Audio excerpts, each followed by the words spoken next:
25 years ago, I undertook to start a research project. And when I started this research project, my original objective was to document my family's history, my ancestry, the roots of my family. That was the original objective. I was working as a professor at the American University of Armenia at the time, and so the presence on campus of a library replete with books and magazine stories and newspaper articles about our history was a great advantage and facilitated the research.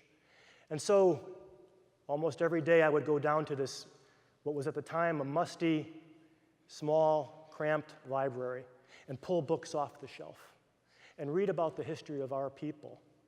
And I limited myself to about 100 years because that was the period that I knew.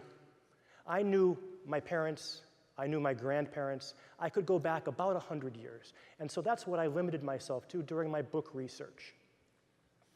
After a time, I realized that I needed to go on the ground to this place that I thought was Anatolia, a place that many of you here would call Western Armenia. And so I would buy plane tickets, first to Istanbul, and then to places with exotic names, names like Elazig, which we Armenians always know as Kharpert, and places like Diyarbakir, which we Armenians know as Tigranakert, and places like Van, which we Armenians have always known is Van. Van was an especially important part of my research because I was told as a child that I was a Vanetsi, a person whose ancestry is from Van. And it was from that story, that mythology of my self-identity, that I began to question everything that I thought I knew about who I was and who the Armenians were. The pictures that you see behind me are photographs that I took during all these various trips to this place that I thought was Anatolia. And I started my journeys in Van because I believed I was a Vanetsi. And what I learned is that I was more than a Vanetsi. What I learned is that I had a grandfather, one grandfather, who was from Van. And this one grandfather was proud of his ancestry, and he was vocal about his ancestry. I guess you could say he had a big mouth because he drowned out everybody else. And even though I had 3 other grandparents also from what I thought was Anatolia, the only one I really heard about was the one from Van. And so I went to Van. And you know, we have this metaphor.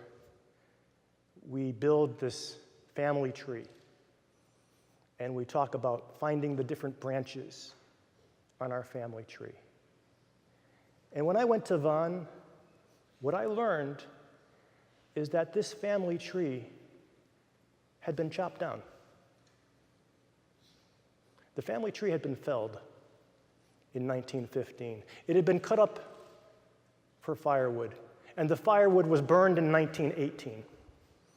And so this tree of life that I was looking for was really in Van and in so many places in Armenia, delegated to simply roots.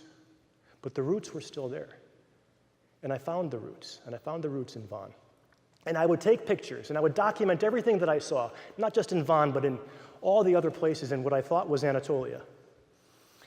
And I would bring those images and my research back to the United States and to Yerevan, where I was teaching. And invariably, someone would say, "Matthew, how dare you? How dare you go to this part of our homeland while it is occupied by a foreign power? How dare you contribute to their economy, the economy of our oppressors?" And I would respond dispassionately. I would say, you know, I'm staying in a hotel that costs $25 a night. My lunch consists of a $2 kebab. I really don't think that I am appreciably contributing to the GDP of the people who are occupying our homeland. And that argument only got me so far, because then the next argument was, "But Matthew, what you're doing is unethical. It is immoral for you to travel to this part of the world that is occupied by our oppressors." And I would think back to the stories I heard from my grandmother, my mother's mother. She was one of the grandparents who wasn't from Van. She lived in the Sepastia region in a small town called Zara. She lived there in the summer of 1915. She had a husband and she had 5 children. And in the summer of 1915, she was deported. And we now know that this deportation was actually a death march. But my grandmother survived the death march. She escaped to the United States. She started a new home in a place called Pawtucket, Rhode Island, a small mill town on the east coast of the United States. And she thanked God every day that she had found refuge in America. She loved living in America. She thanked God that she was a very religious person, and she thanked God that she was able to find a new home here. But she also lamented her loss. And she would say, "I wish I was a bird. I wish I could be a bird for just one day and fly over Zara. I want to see my house. I want to see my old town. I want to see my neighbors. I just want to see them one more time." She had this longing for her roots. She had this longing for her home, her ancestral home, her original home. And so to the people who would criticize me for the moral outrage of traveling to this part of the world, I would say, my grandmother survived the genocide. She watched her husband killed before her eyes. She lost 4 of her 5 children on that death march. And she still believed in her roots and wanted to go back to her roots and find them and explore them and celebrate them. And why can't we also do this? And so after many years of traveling back and forth in this place called, what I thought was called Anatolia, I came to another understanding. I came to the recognition that this self-identity I had as an Anatolian Armenian was also a mistake. Because Anatolia refers to the part of Asia Minor where we see Istanbul and Ankara, everything west of Cappadocia.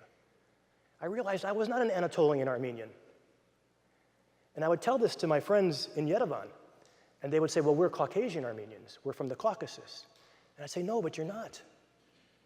You're not from the Caucasus. You're from some place that's close to the Caucasus." "Well, then where are we from?" I said, "We're from the same place. We're from Armenia." The people who called it Anatolia or the Caucasus are the people who would like to impose their identity on Armenians. They want us to be Caucasian, they want us to be Anatolian, but we are not. And so I would say, okay, you're from Eastern Armenia, and I'm from Western Armenia.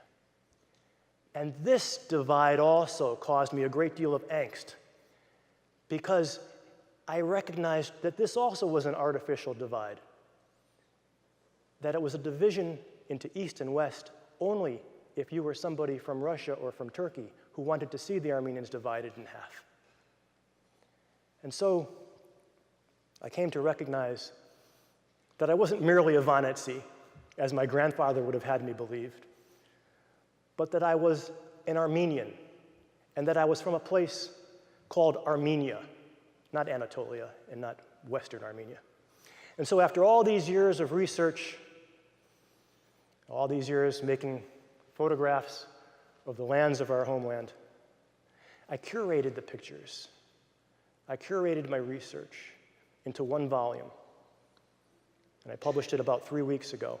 And I called this one volume the Armenian Highland.